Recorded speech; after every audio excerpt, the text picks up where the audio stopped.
Sanjay bhai. Good morning.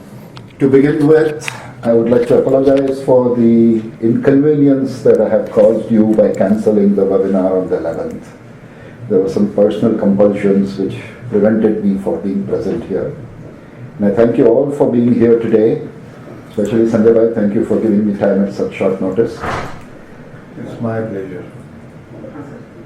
When the 31st of March came this year, we were wondering what to talk about.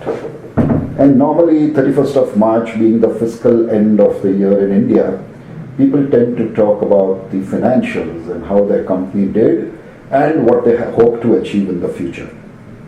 But this time we decided that the financials not being very good and people being worried about what is the state of the industry, we decided to look at the different aspects that are challenging the industry today and ones which corrected can lead to a better industry, not only financially, but on the whole. And therefore we wrote an article in GemAtlas in the April issue to highlight 3 points that we thought were very critical. We received a tremendous response to that article, and with lots of people asking us questions, whether there is a solution and whether we can give them some more details of the challenges that the industry faces. Once we received those responses, we decided that we will hold webinars to highlight each of those points. And who better person to talk of than Sanjay Kothari, who has been a leader of the industry in every sense and has been always fighting and putting his sweat to literally get the industry to a next level. And today's topic, we are going to cover the biggest challenge of the industry, ethics. Sanjay bhai, Yes. What is your call on ethics in general? Before I start on answering your question, Hemant, thank you very much. I am honored to be here, and I hope the viewers would be enlightened or would take back whatever we discuss and whatever we speak about in this half an hour, 45 minutes or 1 hour, as much time as you have allotted to me. And Hemant, thank you for your kind words too, that whatever I have been doing, because I believe that whatever the industry has given me, I want to give it back to the industry, and it is everybody's duty, obligation to see that they give back to the industry in which they are.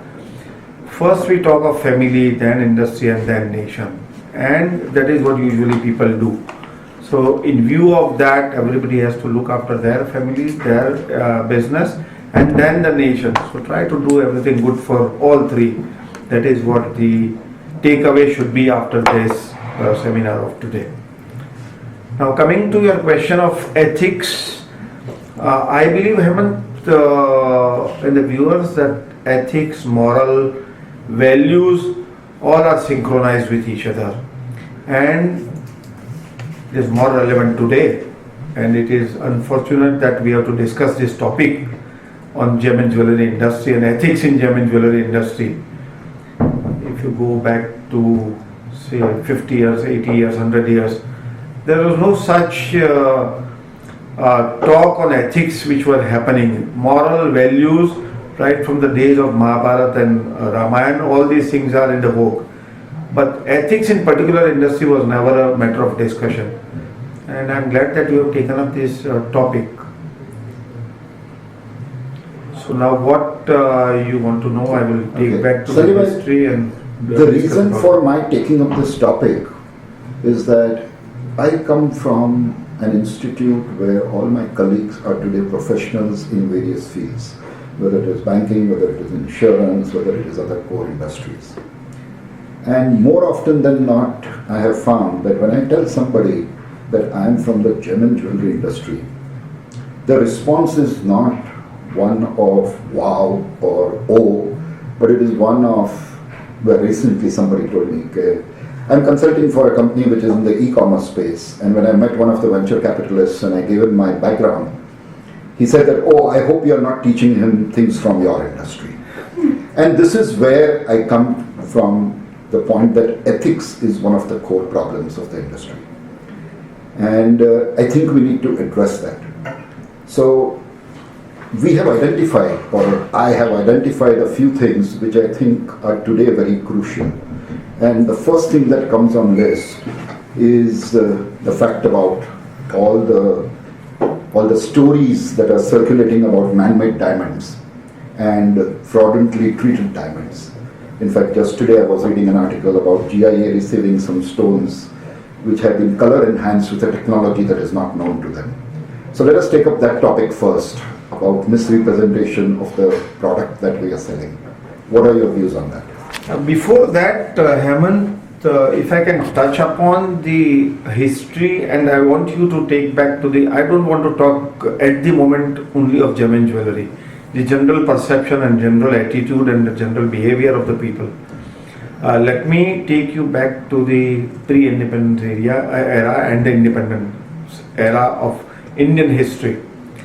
If you notice at that time in 1947, the pre-independence era and afterwards what the Indian cabinet was under maybe Mahatma Gandhi or Sardar Patel or Jawaharlal Nehru, and the people at that time who were there as the rulers of the country, and what after 1980 or 1975 we have got. So it has probably degenerated from that time. And all of you, we are from that era. I don't know about the viewers whether all of them are from that era, but they might have read that what type of people we had and who were the rulers of the country and what type of people we have today. Yes. So it is across the board, the moral values and the ethics has degenerated to a great extent. So it is not only in gem and jewellery industry but in all fields, whether it is police, the politicians, the doctors. Now you talk of any profession and you will find that there are doubts in people's mind. So whether it is a mindset or whether few culprits are there or whether the culprits or the wrongdoers have substantially increased in last 50 years in all fields. We have to look from that angle and then we come to gem and jewellery industry. I believe that as I said, that it has degenerated right from that era till today on a continuous basis in all fields of life. And people are looking at making money by anyhow. And they are not realizing that ultimately money is important, but how you get it is also important. You should have a sound sleep after earning. And that is what is important according to me, and which people have forgotten. They want to make money by anyhow. Now coming to your specific question of CVD diamonds and enhancing the color and the latest report what you have read. Yes, I have also read that report which has come 2 days back. See, the diamonds as a commodity is a commodity which is liked by everybody, which has got an intrinsic value, and it has got love, affection, and whatever the reasons diamonds are being sold in the world. If you add these unethical practices, it is belittling the whole industry to a great extent. And in view of that, there is an alarming situation. The reports I have also read, it has come 2 days back only, and we will have to go deep into it, how it is going to affect and whether more stones are in the market like this, where the enhancement of the color is done. If you remember, Hemant, in earlier days in rubies and sapphire also they used to enhance the color by putting water, or it was called pani chadavu છે. Yes. એટલે પાણી ચડાવે એટલે it means that by doing that they were enhancing the color and the value of Joban that. Joban, that is what. Yeah. And now, which was never heard in this last 100 years in diamonds, it is being heard. So it is a technology which they are using it. By that the color of the stone has been enhanced by 2-3 grades and they get more value of it. That is what they are looking at. But it is absolutely unethical, and I am glad that GIA has published this list and people have boycotted these companies or in the process of boycotting. And if some more stones are found in some more companies, we will have to be strict and see that for few wrongdoers the industry cannot suffer. Okay, having said that, how will the consumer feel about this? When these kind of reports go out into the press, the consumer is going to get unduly worried and is going to talk about whether they should buy the product as such. As it is, consumers do not believe, and especially in India, traditionally, gold used to have the same challenge. People were frequently worried whether when they are buying gold, are they really buying gold that is being sold to them, or are they just being fooled? Now this kind of a thing happening in diamonds becomes a challenge, and the perception of the consumer is that he has enough other options to spend his money. Why would he go and spend his money on something which he believes does not guarantee the kind of product that he is expecting? I entirely agree with you. If you notice, particularly in India, if you have the jewellery of your forefathers or grandmother or grandparents, and if you, the mainly gold I am talking about, and if you get it checked, the carat may be totally different than what you had expected. All the jewellery which is there of the grandparents is with lakh, what you call inside, and the weight is totally different than what you expect, whether it is 8 carat, 9 carat compared to what you feel it must be 22 carat. And from that era, the people have moved forward, and now the tasting of gold is being done, and because of that the confidence has been generated. And now from that era, the people have started buying gold jewellery who are hallmark, and now people are confident that whatever they are getting it in gold is the value for money, or whatever they are paying for, they are getting the same caratage for. The same thing is appearing in diamonds, which was never the case. In diamonds, we have never found that people were being cheated. In gold jewellery, where people were being cheated in our forefathers' case. And in diamond, that was never the case, or even it would have been, it never came on the surface. And now it has come. Now people have started. That is the reason that more and more laboratories are coming, people are demanding with the certificates, and probably this is a phase, it is a transition phase. We will have to shift from the earlier practices to the new practices, and we will have to live with that new era in which we will have to get the certification done, we will have to get the ethical practices done by the jewelers. And it is like, I believe, always I have been telling, when somebody asks me that it is worth the value, the jewellery or the diamond you are selling, I said, if you go to a doctor and if doctor says it's an appendix, you believe in him. So the same way the consumer comes to you as a retailer, when you are retailing it, automatically they have a trust, and once that trust is lost, you are doomed for the day.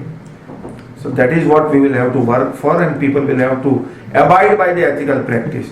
And I don't think the jewellery will have or unethical people will have any effect on the consumer. Temporarily, yes, but if collectively the industry works towards that, I think the choice of jewellery and the people's affection for jewellery would remain. Whether it is high or low is debatable, but it will be there. Okay. Thank you, Sanjay. But that brings me to the second critical question in my mind, and I have been reading reports on this for the last 1 year or more, is that the certificates are not always honest. So when people are colluding with labs to give certificates that are not really true, if the BIS works, it is because gold is a scientifically measurable commodity. Correct. Diamonds is not. Diamonds more often or always actually depends on the eyes of the person who is looking at the stone. Correct. Now, if this is the case and there is no scientific way of determining whether A is A and B is B, and manufacturers or retailers collude with labs to give certificates that are enhanced, is certification really going to help us at the end of the day? Or do we need as an industry to look for some other method of evaluating and standardizing the diamond grading system? At the moment, you are right. When you are comparing gold with diamond, you are absolutely right in your assessment that gold is BIS and scientific methods are there. Here, the human error may play a little bit part, because it all depends on the eye and the machines what you use. Why the certification is necessary and why people have a little bit of trust and you feel that labs are colluding with the retailers or the manufacturers and they are giving enhanced certificate. That is unethical, and that is what we have to fight for.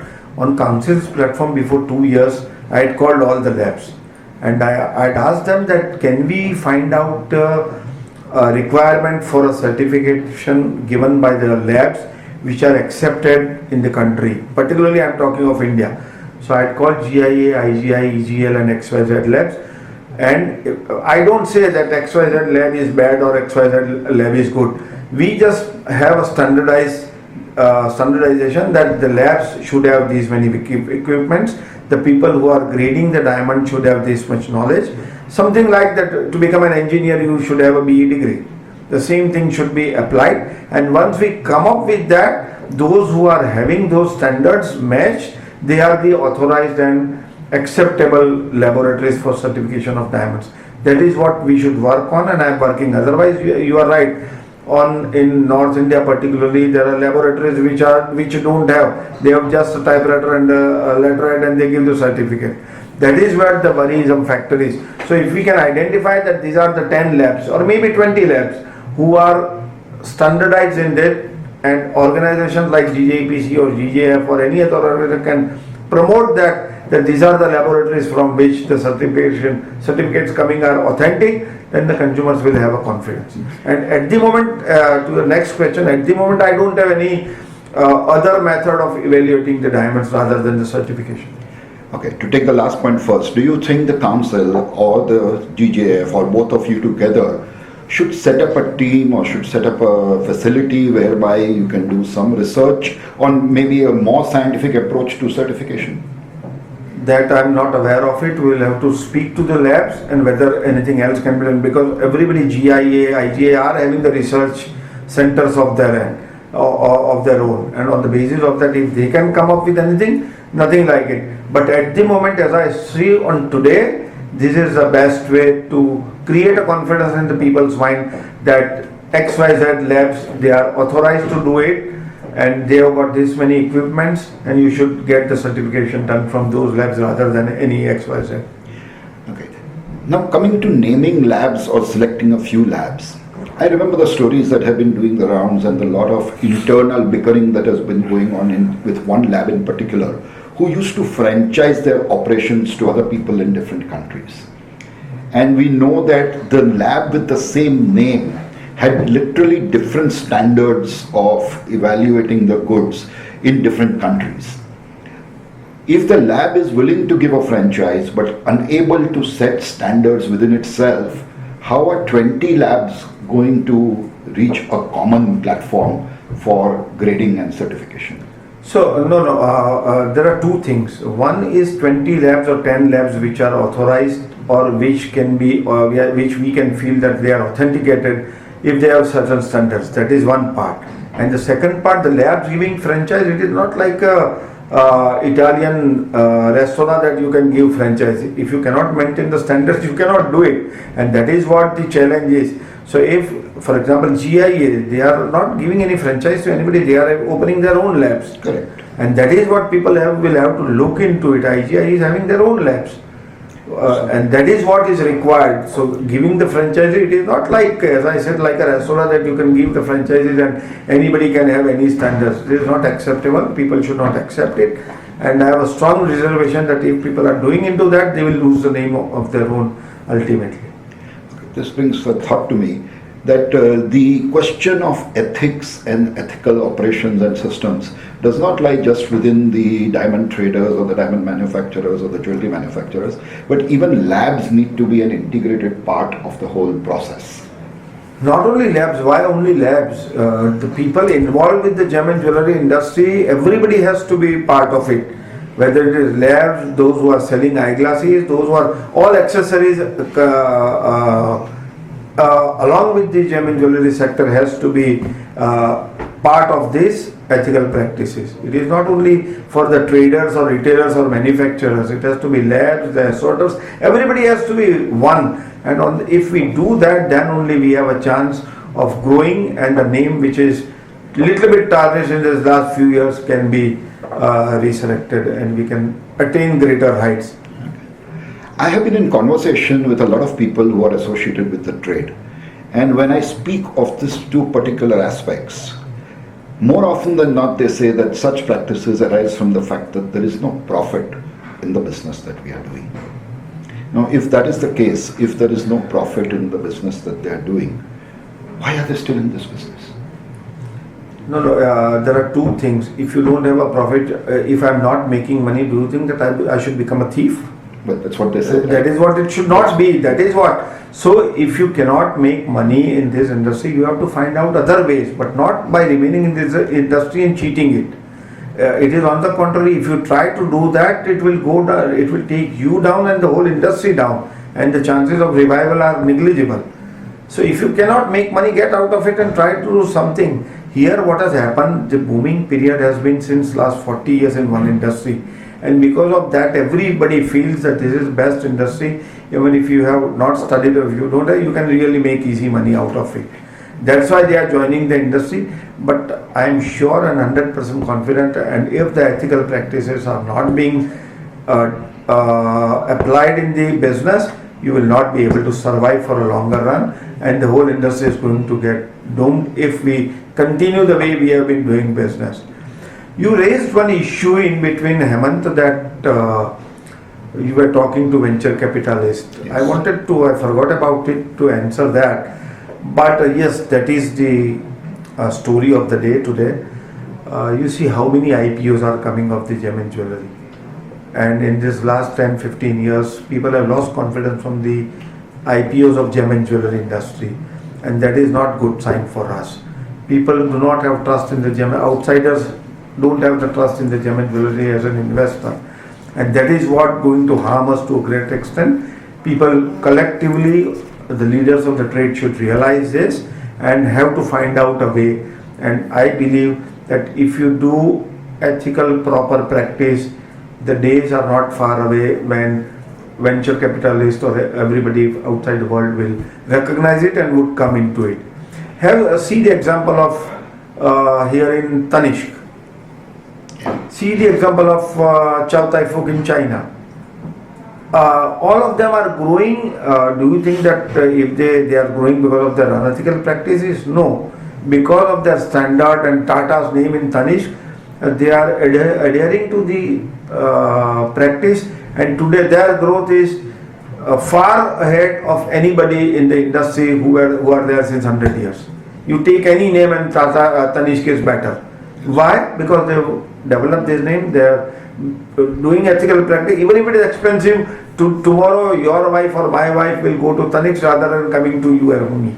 Absolutely. So that is what people should realize, that the success of the ethical practices and the good name is giving rich dividends, if not immediately, later date. Since you brought up the topic of finances, and you also mentioned that if this industry is not profitable, people should look at ways to make it profitable or other things they can do to get the profits that they require. Correct. And which brings me to another set of conversations that I've had with other people, is that they take money from the banks for the industry, but at the end of the day, they put the money out of the industry. Okay, so the industry shows a larger debt, but does not perform, and they put their money outside, which, whether it harms or does good for the nation or that industry, is not what we are going to debate here. But the reason they say they do that is that that is the only way that they can make money. So what it means is that the industry is being used as a conduit for just getting money from different financial institutions and then actually putting it into other industries, so the industry doesn't grow or benefit in any way whatsoever. Hemant, you are right in that. I will take you back to say 40 years back in 60s and 70s when the export industry started. When the export industry of diamonds and the manufacturing of diamonds particularly started happening, the council approached the banks and the finance ministry, gave them the picture overall, and because of that, at the subsidized rate, the money were given to the diamond industry for growth. And the money lended by these banks to the particular exporter is to buy raw material in cash, whether it is rough diamonds, gold, if they are in jewellery, or polished diamonds, to put up their factories and to put up the equipments or the machinery which is required in the factory, to sell the goods on credit terms to the international buyers so that the financing are available at a reasonable rate to the diamond industry and the exports can increase. Now here what has been happened in this last 5 or 7, 10 years is that because people are getting money at a low interest rate compared to the other industry because of their export performances, they are using that money and putting it into the different industry. And if that is the case, it is going to harm industry, and it has harmed already the industry to a great extent. And which according to me is totally unacceptable. It should not be allowed. I have been raising voice against this. That this industry, the banks are lending money to us because of the growth in this sector only. You cannot put that money in share market or real estate or any other business, because you are getting money at a subsidized interest rates. On the contrary, you are subsidizing your business at the cost of others, or at our cost you are getting money at a cheaper rate, and you are putting money in the real estate, so you are harming our industry as well as the real estate industry. And the consumer. And the consumers lose confidence. And one must understand that banks' money is Indian taxpayers' money. If the banks lose money in you or me or any of the diamond or gem and jewellery sector, it is the consumers who are, it is the taxpayers whose money is going. Bank's money is not that government's money is there, so it is no issue. So that is what we should realize. And because of that, what has happened in the last 5 years, the genuine people are suffering because of this few wrongdoers. But we as an industry or association should bring to the notice of the banks that this is how which we have done, and at the moment banks are cautious about it, and probably now they have realized it and they are giving money to the right people, and they are monitoring it that the money should not be transferred into any other industry if it is given for gem and jewellery export sector. Yeah, but if the bank is refinancing primarily on the sales that one makes without checking every single data and detail, is it not the main reason why what we call round tripping has been so rampant in the industry? Correct me if I'm wrong, but there was a time a few years back when I was told that the exports of diamonds from India is more than the global consumption of diamonds.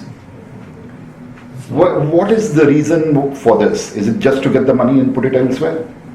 There were two reasons. There was a duty on import of polished diamonds in the country before 5 years or 7 years. And the council spoke to the ministry, with the finance ministry, and brought down the polished diamonds duty to 0. And there were two things in this. We had suggested two things, that you bring down the polished diamond because 90% of the diamonds are polished here, so the imports would not be to a great extent and it is not going to harm us. So bring it to 0, and along with that have a turnover tax regime, a presumptive taxation regime, the way it is prevalent in Israel or Belgium, which are our competing countries. Unfortunately, the ministry didn't take note of the second part, and they reduced the duty to 0%. And at that time, if it would have been combined with the turnover tax regime, this round tripping would not have happened. And you are right, your estimation is also correct, that compared to what is produced in the world, our exports were almost 10, 20, 30% more than the total production of the diamonds. But we have reselected that, we approached the ministry, and now there is a duty of 2% on the polished diamonds, and because of this round tripping of polished diamond has substantially decreased, or it is no more a worrisome factor at this point of time. But that is where the whole world looked at us, and we got a bad name as far as I am concerned. And personally, if you ask me, because of that the industry lost good amount of name because of this round tripping of diamonds. And round tripping is happening in gold also. So that is where the ethics, that is what the morality is required, and people were working on that to get more profit, to get more finance, by these round tripping activities, and that is where the banks started looking into it. And lately the banks are not financing to some exports to Dubai or Hong Kong, and they have realized that it is your sister company, you are exporting to that, taking finance and getting the goods back. And even from the bonded warehouses also, they are not now financing the exports of bonded warehouse. So banks have realized this, we have brought to their notice, and now probably a lot of corrections have happened. Sanjay, I am a firm believer that the best way to control anything is by the person himself. Okay, and that rules are meant to make sure that people stay within boundaries. But in the case of India, in the case of this industry specifically, when we are talking of, do you not think that the council, the GJEPC or the GJF, need to act as monitors? In fact, the whole industry needs to. Whether I'm a member of GJEPC council or not, if I know that somebody is doing something wrong which can harm the industry in general, is it not our duty to speak up? Is that also not ethical on our part?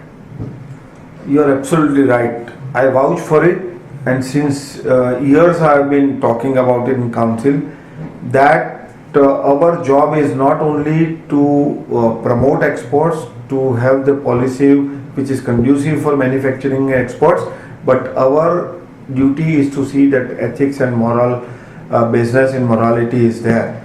And that is what we cannot be policemen. That is what the notion is. We should get out of it. If need be, we should be policemen also.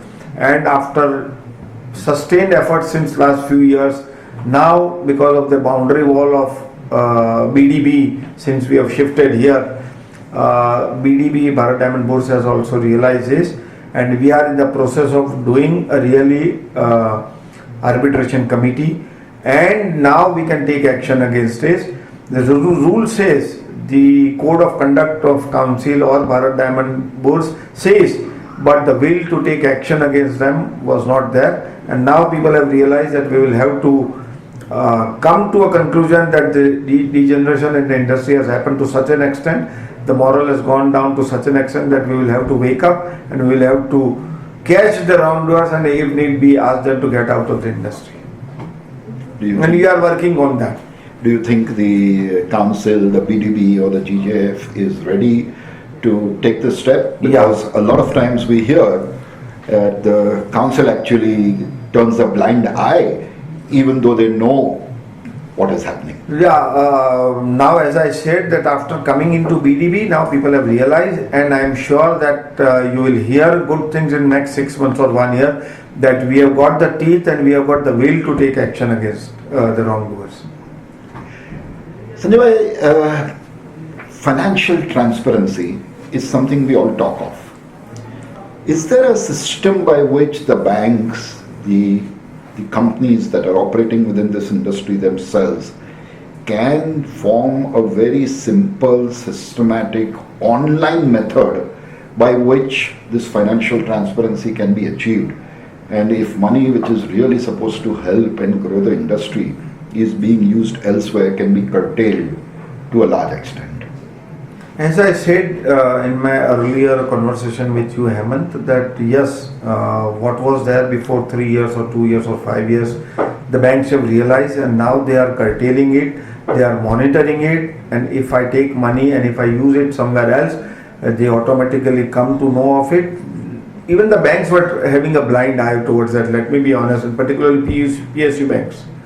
And due to some or the other reason, they were having a soft corner for those people, but now after they have lost money in our industry, now they have realized, and they are also now monitoring it the way ABN or these international banks who are knowing the diamond sector in and out have started realizing it, and they are properly monitoring. And I am sure that in future, in next few years, it would not be that financial transparency of shifting money from one industry to the other will be curtailed to a great extent. It has already started.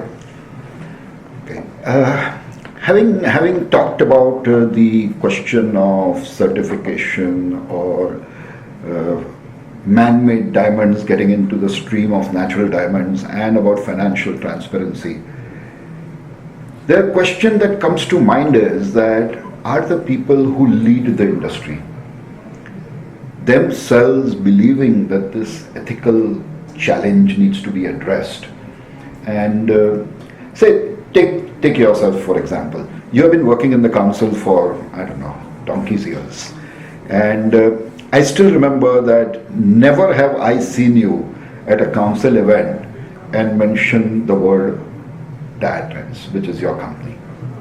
But of late, that does not seem to be really the case that is there in the existing.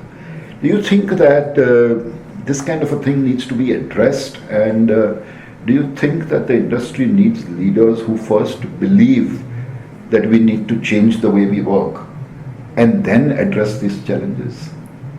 Before coming to this question, I want to touch upon the man-made diamonds. We haven't, unfortunately, or by error, we have forgotten that.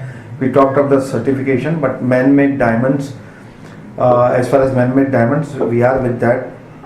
If it is declared and sold, there is no issue. We are with that. Tomorrow, you and me also can be, or not you as a consultant, but I as a manufacturer of natural diamonds now, if the chances of making money are there, I will go into that man-made diamond manufacturing also.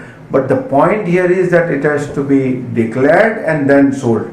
Today there is a difference of say 30% or 40% between the natural diamond and the man-made diamond, and people are induced to mix it and sell it. That is what the question is. Yes. You do in that business, have man-made jewellery, man-made counter, man-made diamonds you are selling, declare yourself, and if you can make money, nothing like it. It is a business by itself. But the mixing is happening, and that is where, if this continues or if these cases are found, I am sure both the industry, man-made as well as natural, both the industries are going to collapse. I agree with you. At the moment, man-made industry who are mixing feel that by mixing we can make easy money with natural diamonds and there is no issue. But believe you me that if the people are consumers have this inkling of this, and if they come to know of it to a greater extent, both the industries are going to collapse and people will not have trust in either of it. So it will be losing situation for both the industries. So I would urge that you be in the man-made diamond industry, declare it and sell, that's it. And there will be a space for natural diamonds and the man-made diamonds. There is no issue. Everything you get today, Louis Vuitton bag and Louis Vuitton fake, Mont Blanc pen and Mont Blanc in $2, $10 you get. So there is a space and place for everything. Now coming back to your question of council or the leaders of the industry and maybe any organization, I firmly believe that person who is at the helm of affair should not, at least I could not wear two hats. If I am wearing two hats, I have to decide what I want to do. If I am a chairman of the council, I have to look at the whole industry and I can't look at my company.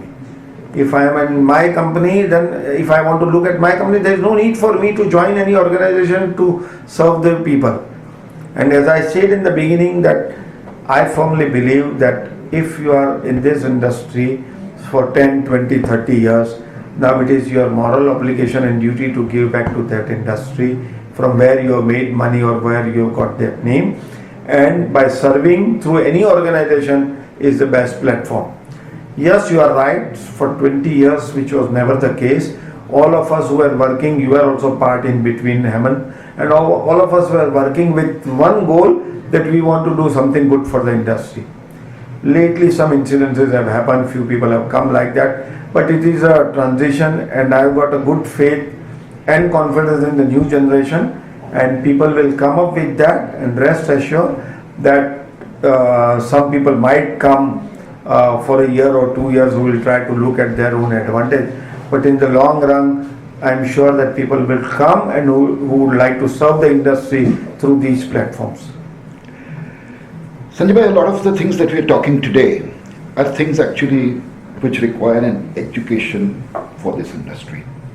Is the council doing anything where it holds talks, where it holds seminars to convey this message of ethical practices and how to set up systems within their organizations to be sure that whatever they are delivering, they can promise is true as per the facts.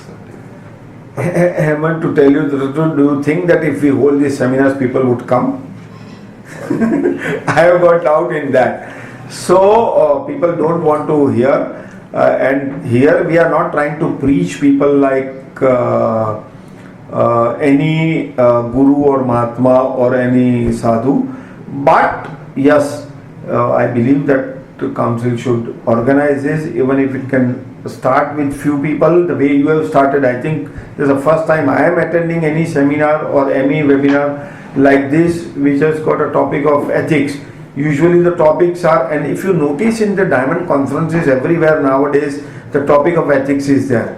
Banking topic is there, growth topic is there, mining topic is there, but ethics have been added.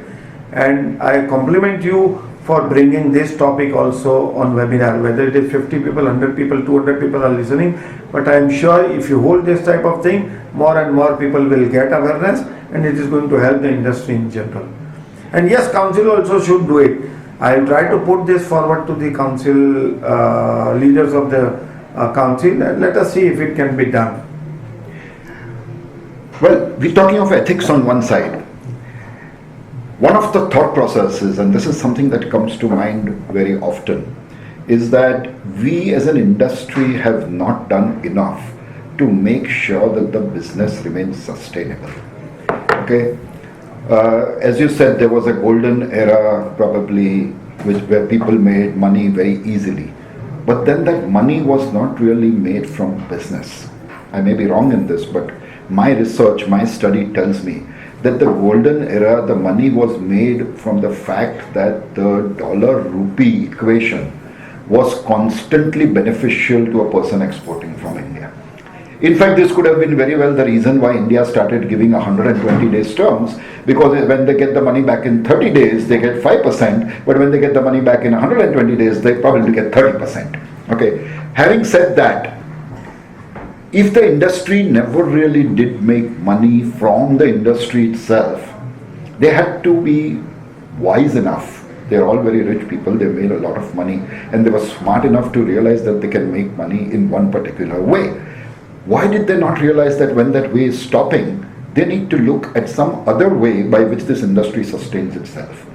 And for me today, I think the biggest challenge is that because of lack of innovation first, and second, because of lack of promotion of jewelry and diamonds as a category, every other product category has taken away the share of the consumer's wallet. And in spite of going through the kind of people, in fact, just yesterday I was with somebody in the evening, and that person mentioned to me that if 2015 does not improve, there will be bad debts to the tune of $200 million in 2016. That's a lot of money to be going out of the industry. And where is that money going? Nobody knows. What is that has prevented the industry from being proactive and visionary when it comes to these aspects? It is a long one. Yeah, let's say main thing is about innovation. Let me correct you in the beginning what you said. Yes, because of the rupee dollar fluctuations and the rupee devaluing on a consistent basis, people were able to make more money. But in the core business of manufacturing in 60s, 70s, 80s, there was a time that you could make money out of that also. Okay. Even if I'm not exporting and I'm doing the business in rupees, I was able to make money because there was a profit of that. And manufacturing of diamond that started then only. So it is a wrong notion. 100% it is not true that because of the rupee dollar fluctuation we could make more money. Yes, we could make more money out of that, but in the core business also there was a profit. It was profitable. Now coming back to the second part of promotion, let me talk about promotion. See, this diamond has been promoted by DBS in the initial stages. For 40 years, every year, $100-200 million were spent by DBS alone, and they had an 80% share in the raw material, rough diamonds. So because of that, they were spending money. And we as an industry were happy to have a free ride on that. and since last 40 years we never spent any money on that in the initial stage because DBS was spending and all of us were happy about it and making money. Now the moment DBS share decreased from 80% to 25 to 30%, they stopped spending money on the general category. Right. And because of our habit of free ride for 40 years, industry never thought of promoting and spending money on that, which we have been working on that. Everybody feels that I don't want to spend money, let mining companies are making money, let them spend. Mining company feels that manufacturers are making, let them spend. Manufacturers feel that retailers are making. It is a combination of all of us. We will have to look into it and collectively we will have to spend money. It is a survival of ours. Mining companies are spending money for their own product. If Rio Tinto is spending for Nazarana or their own product, DBS is spending money for their Forever Mark, or Platinum Guild is spending money for Platinum. Where are we going to spend for us? Even for retailers' sake also, on retailers' point of view also, if Tanishq is spending money for Tanishq or Reliance is spending money for Reliance, where the general category or general people will go? So in view of that, the collective effort has to be done for sustainability of everybody who are having stake in the industry, and we will have to spend money on for our product. I am surprised sometimes.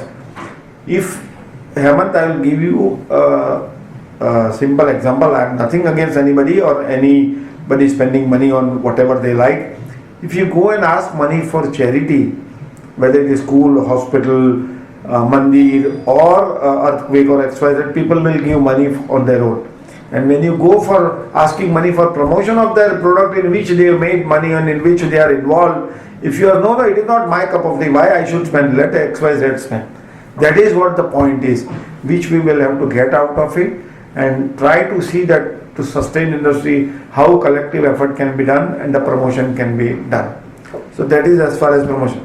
Innovation, yes, if you notice, lot of innovations have gone into the diamond cutting and polishing industry. Lot of new cuts are being involved.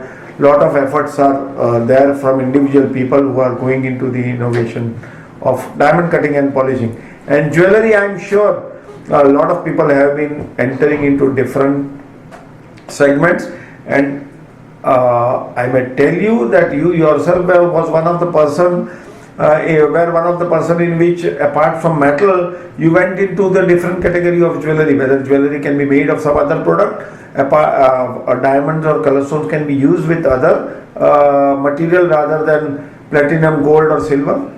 You yourself have worked on this, so that is what is required, I believe, and you will have to give different choices to people. Now the jewellery doesn't mean, or it should not be meant that only gold, diamond, platinum and silver color stone contain jewellery. The jewellery can be from bindri, jewellery can be from dokra, jewellery can be from wood, jewellery can be from leather. There are different innovations which people have, but there are at the moment very few people, and as a difficult time comes, people will, I'm sure, go into the innovative ideas. I agree with you that the Godfather DTC was there, and therefore we never thought about promotions. But when the Godfather walked out of the room, and when we saw that with the Godfather not being present, our business is consistently falling. And therefore, if I remember right, you had created the Anant program, Yes.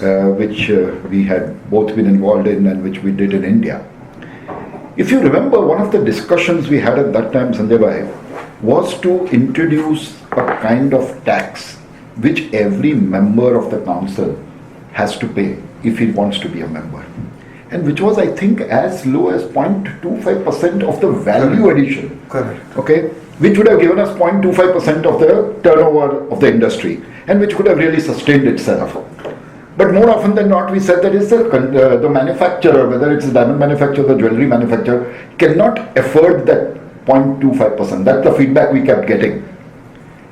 Sanjay, do you really think that if a person cannot afford 0.25% of his value addition, not even his turnover, is the industry sustainable? No, yeah, that is what I touched upon, that it is not a question of affordability, it is the desire to promote their product. As I said, that because we are used to having a free ride, nobody wants to spend money for that. if you notice how many charitable activities the people are doing, and it's a good thing. If there is an earthquake in Kutch, or if there is an earthquake in Nepal, or there is a natural calamity, the diamond or gem and jewellery industry is first to come up and spend huge amount of money, whether it is Kargil or XYZ. But when the question of promotion of the product comes, unfortunately the mindset is that it is not our cup of tea, the XYZ should do it. In Anant, we tried our best to do it in India for promotion of the diamonds, with DBS walking out. And all diamond people and diamond manufacturers were part of it. Everybody agreed to it. They were excited, and we started it. We did it. But ultimately, towards the consumers, who are the people? It is the retailers who is nearer the consumers. If retailers don't take part in this effort, no promotional effort like this can be sustained. And at that time, the retailers backed out, and they didn't support the cause for which we were doing. Diamond people, diamond manufacturers, jewellery manufacturers, labs, the diamond mining companies all came up with supporting that Anant program. And I am sure that even if it has stopped since last 5 years, the time has now come to revive Anant.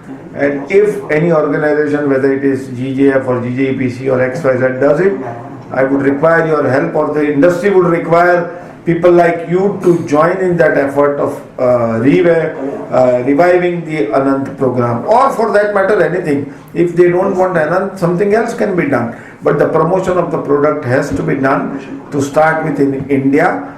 I'm confident about it that we will have to do something, otherwise the industry is going to go down further if the promotion of the product is not done. And as you said, that a lot of luxury items are going into the wallet of the other. And I think in 2008 or 9, you yourself had shown, Hemant, that earlier the gem and jewellery industry was at the first in the luxury item, and today it has come to 5th, 7th, 9th. Yes. I don't remember. It's at not that even time, in the top 10 now. So at that time you had said that it has come to 5th, and now even if we don't do anything, people should realize that it will not be in top 20 also probably. I quite agree with you. You're talking of the presentation I had made at the Minds to Market conference correct. in 2007. Correct. Sanjay bhai, we have a few people who are asking us questions, but I would really like to maybe do another session, because 5-10 minutes is not really enough to talk about a comprehensive scheme. But one thing I would definitely recommend to the council or the GJF is to not make promotion participation like an Anant for people who want to contribute. It should be made compulsory for every person who wants to be a member of that organization. Even if it means that at the end of the day your organization is going to shrink because members may not want to pay that, I think there are other ways in which you as the council can bring value to the people so that they would want to be members, but it should be made compulsory for everybody and not a matter of choice. I'm going to talk with GemAtlas, who really believe in doing this. They want the upliftment and the betterment of the industry. And I would really suggest that everybody should become a member of this.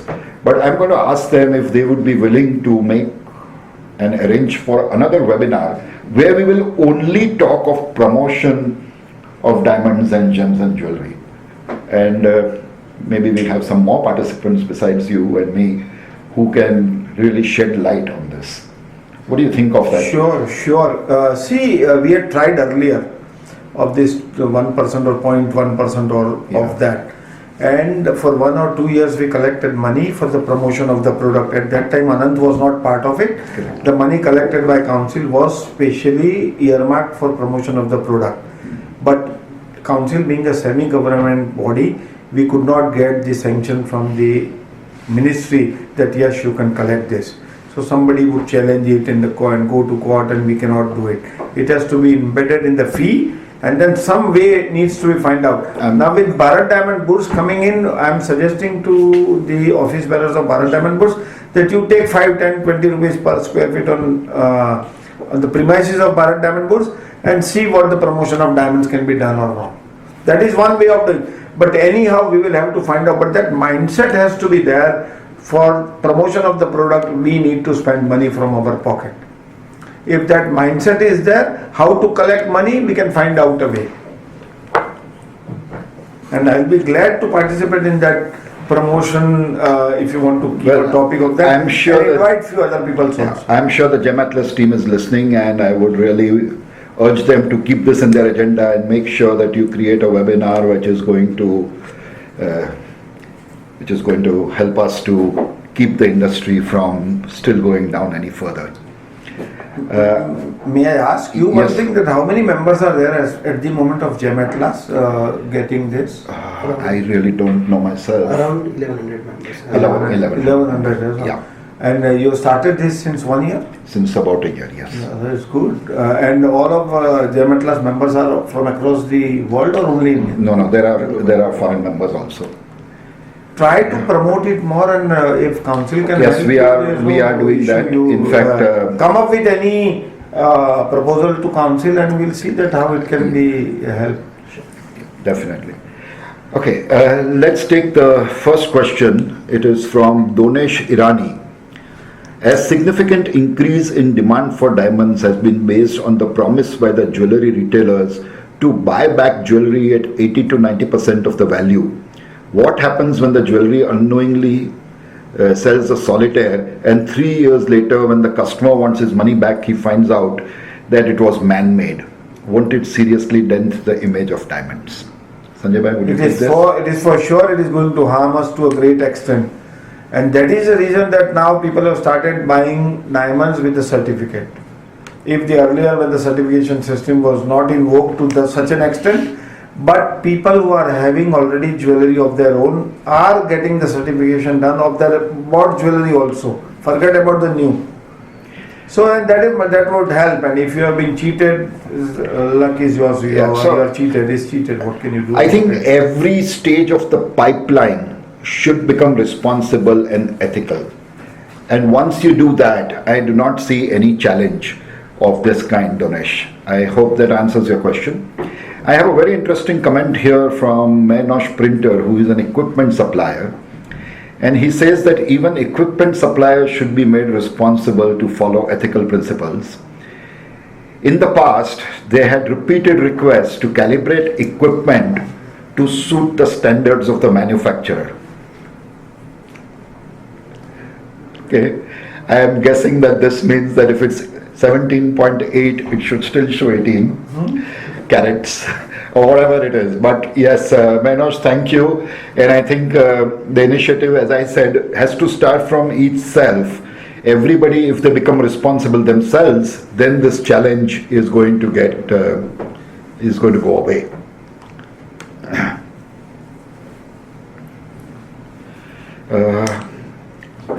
Amit Kapoor has put up a question saying that the discussion is not consistent with the topic of ethics and the gem and jewelry industry. Amit, I am wondering what you were expecting, and if you have anything, I would suggest that you type it down right now, or you can always contact us at info@gematlas.com, and we would be more than happy to understand why you felt the discussion is not consistent. I would also like Sanjay bhai to respond to this comment. So Sanjay bhai, if you can please. Probably what you might be, we have, according to me, we have touched all aspects: financial transparency, man-made diamonds, round tripping. Lot of things have been covered by us, and this is a core part of the ethics in gem and jewellery. And I don't know what else you wanted, as Hemant has been asking you. If you had expected something else, you can get back to us and we'll think on those lines. Amit, there is another message from you saying that there should be some key points of discussion available to participants. Amit, I'm assuming you have been with us from the beginning, and the key points that we talked about were integrity of the product, in the sense that I deliver what I say. If I am delivering natural diamonds, I should say so. If I am delivering man-made diamonds, I should say so, and keep the two as two distinct products and not as something that can be mixed and overlapped. We talked of the certification challenges, and that our certificate should not be upgraded to any level by using whatever methods to show a better color or a better clarity than there really is. We spoke of financial transparency, where money taken for the industry should be used within the industry. We talked of things like round tripping, which of course over the past few years has reduced and has, I think, more or less been curtailed completely. And the last that we talked of was not really about ethics, but about promotion. But the reason for bringing that up was that we believe that promotion and a successful business will deter people from taking wrong routes to profitability.